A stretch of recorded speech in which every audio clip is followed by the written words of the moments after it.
Pues nada, muy buenas tardes a todos. Muchísimas gracias por conectaros a este webinar dedicado a el mundo de Bitcoin y los criptoactivos, al mundo de la tokenización, ¿no? Nos han comentado los compañeros lo que está por venir, con lo que se está construyendo.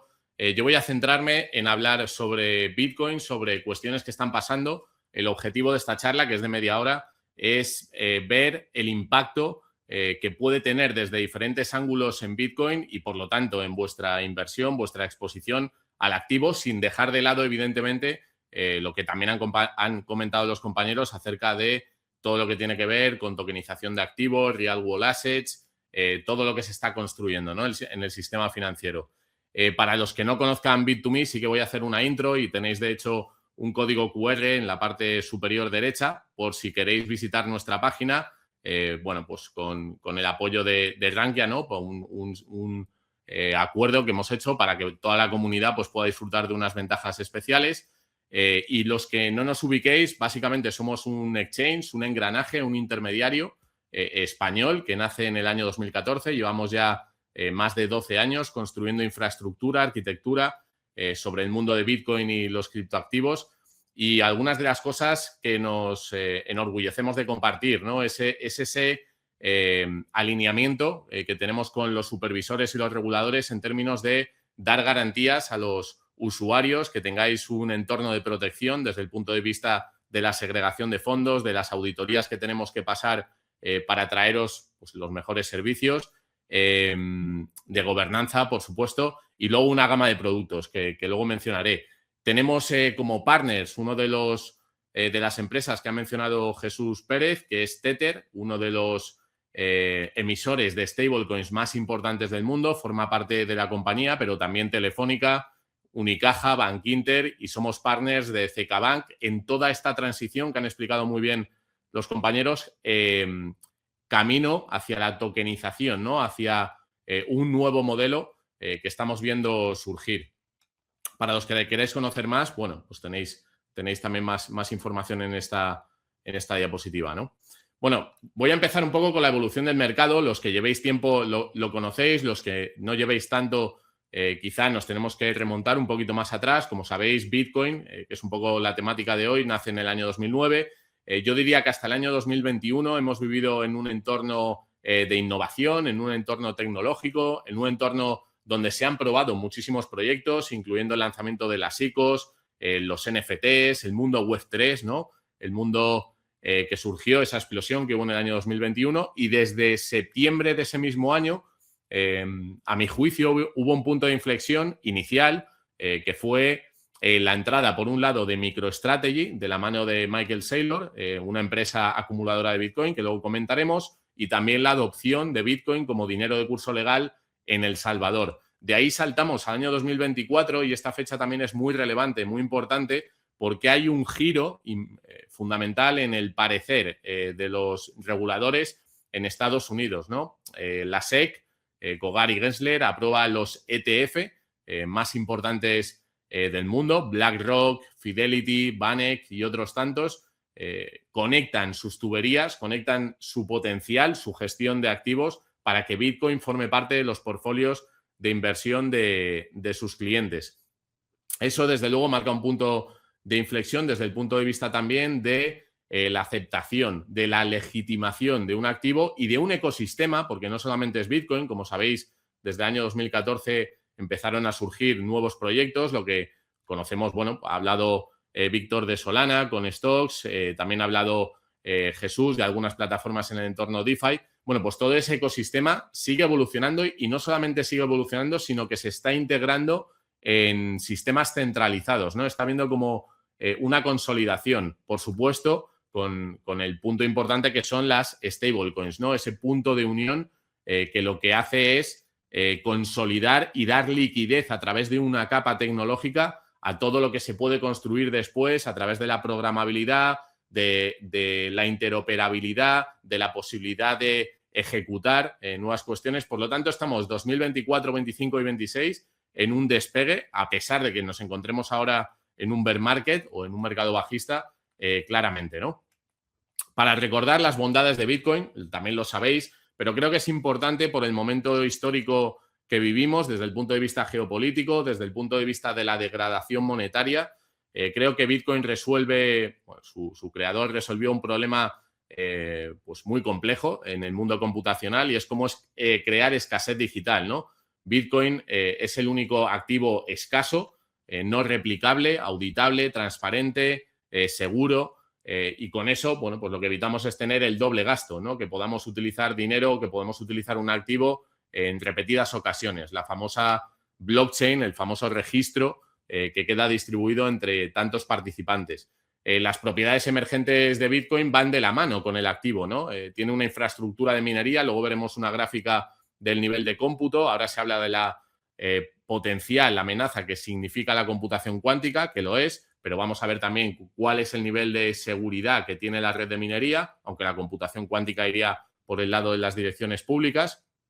Emisión determinística, lo podemos ver a tiempo real, verificación y consenso, ¿no? Estos son un poco las propiedades, las características que hacen a Bitcoin diferente y especial de todo lo que existía en el mercado. La no dependencia de terceros, la escasez digital, la verificación, etcétera. Y eso lo hace un activo especialmente atractivo en un momento en el que, bueno, pues tenemos una fragmentación geopolítica muy importante a nivel mundial, en el que tenemos un modelo financiero que se está reestructurando con una integración de una nueva tecnología que se está poniendo como una nueva capa, y en esa transición necesitamos activos como Bitcoin. No solamente nosotros, los espectadores que estáis aquí en Rankia, sino instituciones, literalmente, ¿no? Y luego veremos a qué me refiero con esto.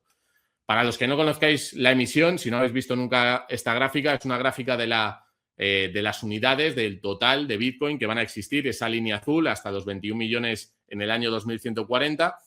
Y básicamente lo que tenemos que entender aquí es que tenemos una emisión finita, que es un poco el título de la presentación. ¿Qué impacto va a tener el halving a día de hoy en los próximos ciclos? Bueno, pues va a haber una reducción de esa inflación, de esos nuevos Bitcoin que se emiten y se introducen en la red. A día de hoy 3,12, dentro de unos 2 años y medio bajará a la mitad y estaremos a punto de empezar a tener una recompensa para esos mineros por debajo de 1 unidad por bloque minado. Y esto lo que hace, sumado a los Bitcoin que se pierden porque la autocustodia tiene el riesgo de que si el tenedor no hace bien los pasos o no conoce bien el proceso y pierde las claves privadas, esos Bitcoin no son recuperables. Tenemos un activo deflacionario que podemos comparar, o que por eso se compara, como sabéis, con el oro, ¿no? En múltiples ocasiones. Entonces nos encontramos en ese punto. La inflación seguirá bajando y ese aumento, ese número de Bitcoin que se seguirán perdiendo, pues hará que cada vez haya menos en circulación, y por lo tanto, si hay una demanda en aumento, también eso genere o haga que tenga todavía más valor, ¿no? Aquí tenéis una gráfica del hash rate de Bitcoin a tiempo real. Esta es una captura que he tomado hoy mismo. Esto es importante verlo y entenderlo, porque Bitcoin es un activo que, como comentaba antes, se puede auditar a tiempo real. Es decir, no solamente podemos ver las transacciones que van de una dirección a otra dirección, sino que, como sabéis, podéis ver la seguridad de la infraestructura de la red. Y hay un run, ¿no? Una tesis que corre en Internet ahora, que se habla de que muchísimos mineros de Bitcoin están abandonando esta actividad en pro de centrales, o en pro de agregar poder de cómputo, poder computacional, a todo lo que son infraestructuras relacionadas con inteligencia artificial. Si os fijáis en la línea de color azul, que es la cantidad de hashes que es capaz de calcular toda la red de minería, está cerca de máximos históricos, a pesar de que hayamos tenido una corrección desde el 10 de octubre hasta fecha actual, ¿no? Por lo tanto, esto, aunque se defienda, no se sostiene, ¿no? Cuando nos vamos a los datos, a mí hay una frase que me gusta mucho en el mundo de Bitcoin, que es "Don't trust, verify", y eso es lo bueno que podemos hacer. Por lo tanto, Bitcoin se está convirtiendo en una estructura crítica de protección también para los estados. De hecho, ayer en el Senado estadounidense hablaban de cómo Bitcoin, con el Proof of Work, lo que está introduciendo es el concepto de proyectar poder en el ciberespacio a través del consumo de energía, a través del cálculo computacional para proteger y defender datos. y lo que nos marca esta gráfica es que el apoyo institucional y el apoyo estatal, pues tarde o temprano va a llegar, porque va a ser una infraestructura también crítica desde el punto de vista de la defensa, ¿no? Entonces, bueno, quería dejar esta gráfica también como constancia. Tenemos máximos en seguridad, tenemos una potencia, una descentralización también cerca de máximos, aunque es verdad que hay granjas que están absorbiendo cada vez más infraestructura. La tendencia es clara. La tendencia cada vez que tenemos un bull market es que sigue subiendo y la infraestructura también, ¿no? Bueno, aquí lo que tenemos son los sectores que yo vigilaría a la hora de invertir, a la hora de posicionarnos. Por supuesto, tenemos la infraestructura de blockchain y todo lo que tiene que ver con soluciones de escalabilidad, de capa 2, las redes DeFi, a pesar de que tenemos que ir con cuidado. De hecho, vimos un ataque reciente en la red de Aave, donde, bueno, ha habido bloqueos incluso de esos tokens. Por eso yo también hago la diferenciación en la naturaleza del activo. Hoy mismo he visto que ha habido unos 300 millones de dólares bloqueados de Tether. ¿Por qué? Porque al final son empresas, son entidades que dependen de una centralización, en cierto modo, y se aplica la ley sobre ellas. Y, bueno, funcionan bien, tienen su desarrollo, su llegada, pero tenemos que saber eso, que cuando estamos utilizando DeFi o utilizamos un exchange centralizado, yo mismo trabajo en Bit2Me, que lo que estamos haciendo es delegar, pero en función de nuestro conocimiento tenemos que elegir para qué queremos tener Bitcoin en un momento determinado, ¿no? Por otro lado, tenemos las redes de infraestructura física que están convergiendo con blockchain. Lo comentaba también Jesús, todas esas redes o vías de pago que se están abriendo. Otra cosa que yo vigilaría y que es muy importante es la actividad que están teniendo las tesoreras, los fondos y, por supuesto, los ETF. A Bitcoin se le está tratando como capital digital y esto tiene un componente importante estructural a la hora de generar confianza con usando Bitcoin como colateral, pudiendo ignorar Bitcoin, ¿no? A través de una plataforma y gracias a ello podamos generar liquidez adicional.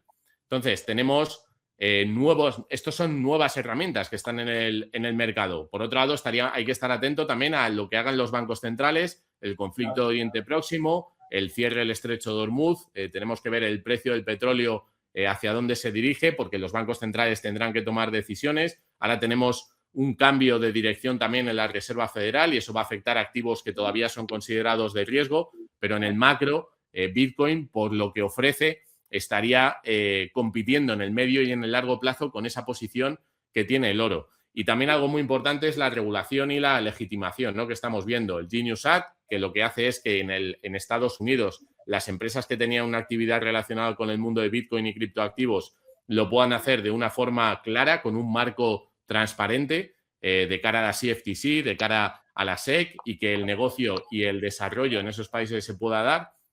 El Clarity Act, que lo que va a permitir es que las stablecoins aumenten en volumen. Se hacen estimaciones. De hecho, Scott Bessent hablaba de una proyección de llegar a 3 billones, cuando ahora el market cap de las stablecoins está en los 350.000 millones, ¿no? Liderado por Tether. Aquí en Europa, pues por desgracia, Tether no se puede comercializar a través de empresas centralizadas como nosotros, como Bit2Me, porque no cumple con la normativa, que esa es la otra ley que está afectando directamente a los proveedores de compra, venta y custodia de criptoactivos, como somos Bit2Me, que tenemos la licencia MiCA, y también a las stablecoins. En una review vieja que he entrado de Coin. Con el ecosistema en ese aspecto, ¿no?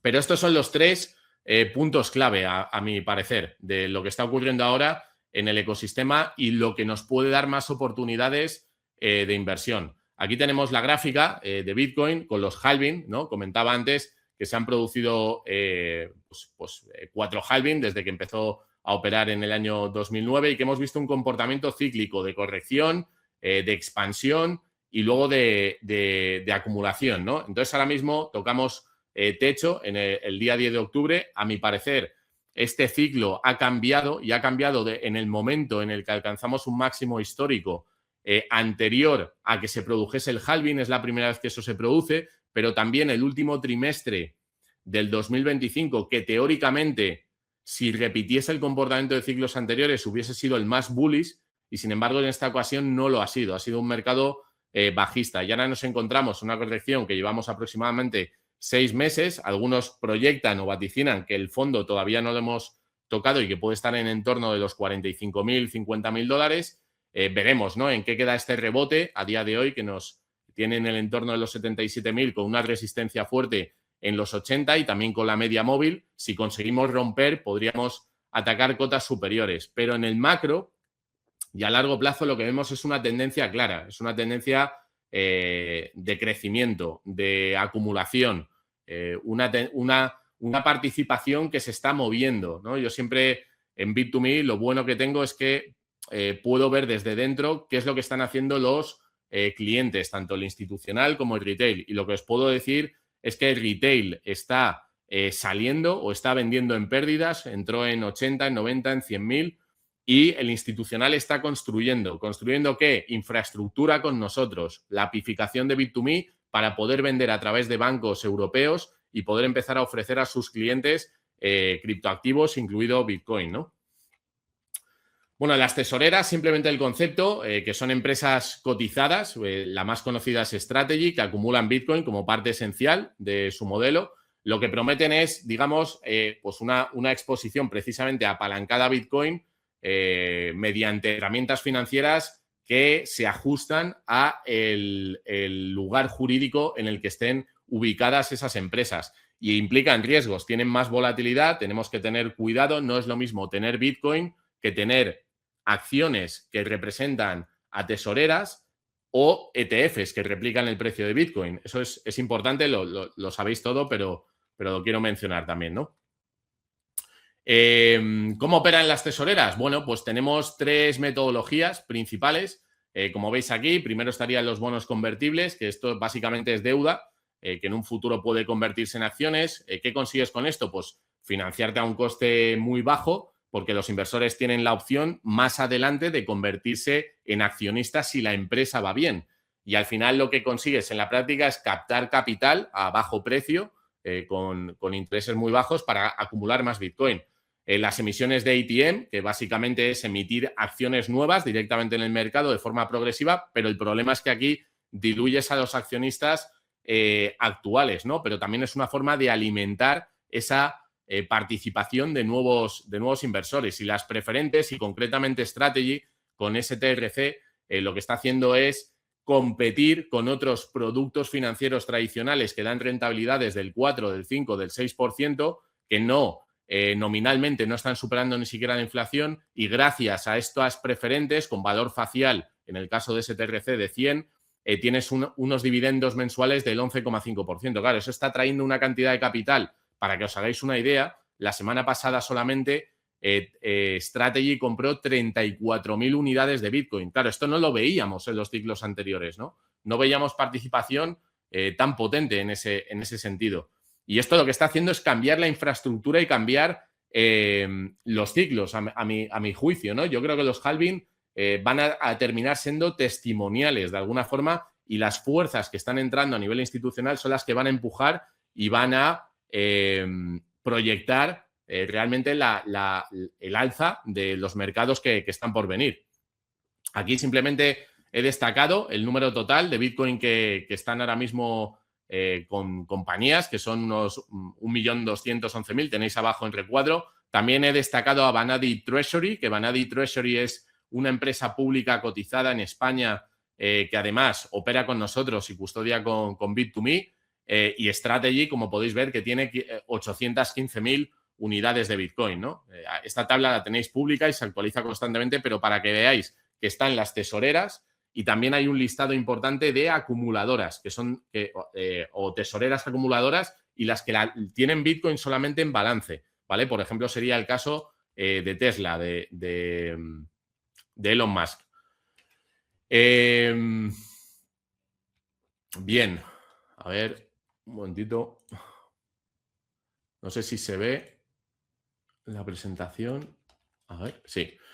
Vale, también importante la demanda institucional que está habiendo desde los ETF. Comentaba que el 10 de enero del año 2024 se aprobaron BlackRock, Fidelity. bueno, han acumulado una cantidad importantísima, ¿no? Ahora estamos viendo en las últimas semanas cómo se está reactivando, tocamos fondo en los 60.000 y el volumen de entrada que está viendo, la demanda, se está convirtiendo en algo estructural, no se está convirtiendo en algo puntual. Entonces, estos son instituciones que no compran Bitcoin como el retail, no compran Bitcoin para venderlo dentro de un mes, sino que lo integran en sus portfolios, lo rebalancean a final de año en función del valor, el peso que tengan los portfolios, y es así como van construyendo esa posición, ¿no?, de sus clientes. Por lo tanto, la demanda y los inflows de los ETF son clave y son muy importantes para seguir la proyección y el desarrollo del precio de Bitcoin. Y con esto os dejo algunas de las noticias más recientes. Esto es del último mes,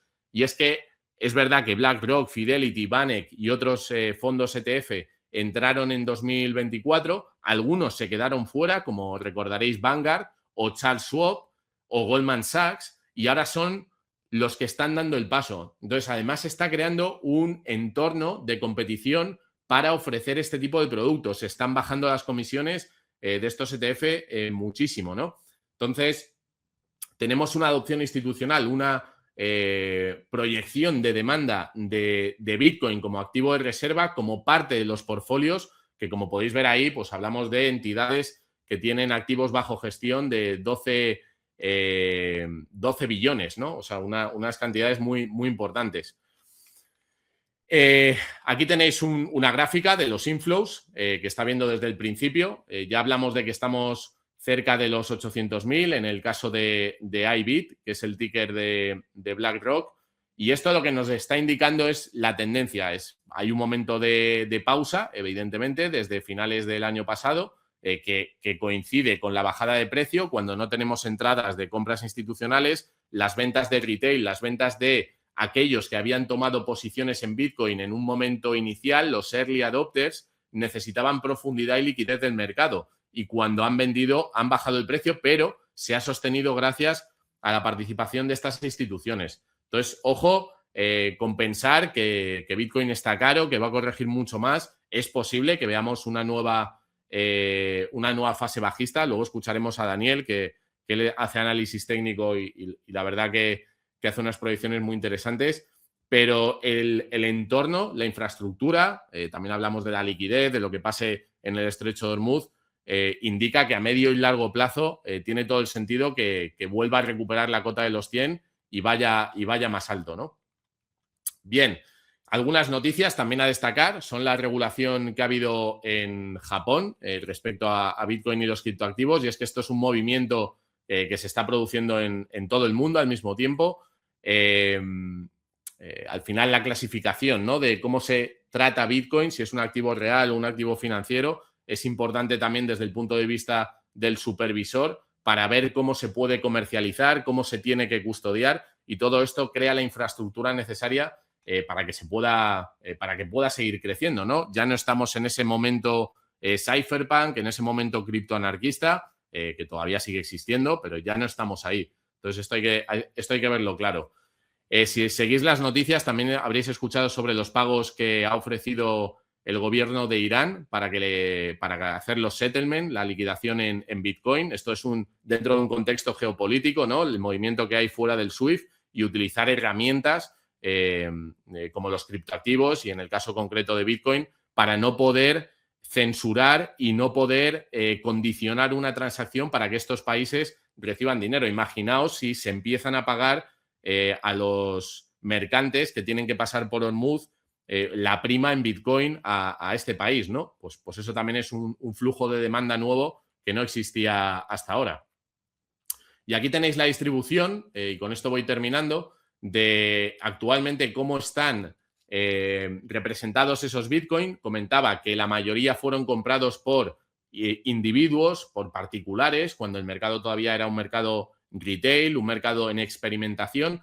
Pero si os fijáis en la parte de la derecha, la barra azul, verde y oscuro, esa barra ha crecido en año y medio muchísimo. Era prácticamente entre las tres entidades, gobiernos, fondos y empresas, llegaban a los 600.000 Bitcoin como mucho, ¿no? Entonces, estamos viendo una explosión. Sé que la proyección que podemos hacer todos es que esa barra naranja de individuos que tienen Bitcoin irá pasando a estas tres entidades que les queda mucho crecimiento por delante, pero claro, tendrán que comprarlo al precio que esté Bitcoin en cada momento, ¿no? Así que, como resumen, instituciones entrando masivamente, regulación avanzando globalmente, como podéis ver, el uso real creciendo, que comento con casos como el de Irán y otros estados, ¿no? Que verán también un desafío desde el punto de vista jurídico de utilizar un activo al margen del sistema tradicional, que no se puede congelar como si pueden congelarse o las stablecoin o otro tipo de mecanismo a través del fiat. Y luego la infraestructura que se está construyendo a nivel de tokenización y real world assets. Y para encontrar una solución a todo esto que os comento, un producto que podéis utilizar con seguridad y que puede, pues además, cubrir las necesidades que tenéis, pues en Bit2Me tenemos posibilidad de hacer trading, brokeraje directamente con Bitcoin y evidentemente con más de 400 criptomonedas. Tenéis un wallet, podéis enviar, recibir, intercambiar entre ellas. Podéis hacer staking, generar un yield, también con stablecoins, evidentemente. Podéis utilizar Bitcoin como colateral para préstamos. Tenéis la tarjeta que podéis conectar a vuestras monedas y directamente pagar y recibir un cashback cada vez que hagáis un pago. Y tenemos, pues eso, más de 400 criptoactivos. Si nos queréis conocer, tenemos el código QR y si alguien quiere contactar conmigo y preguntarme cualquier cosa, pues estoy en redes sociales, en LinkedIn me podéis encontrar como Javier Pastor Moreno. Si estáis en el ecosistema y queréis además plantear alguna colaboración con nosotros, pues será un gusto atenderos y ver cómo podemos encajarlo, ¿no? Así que nada, espero que haya resultado de interés. Patricia, también.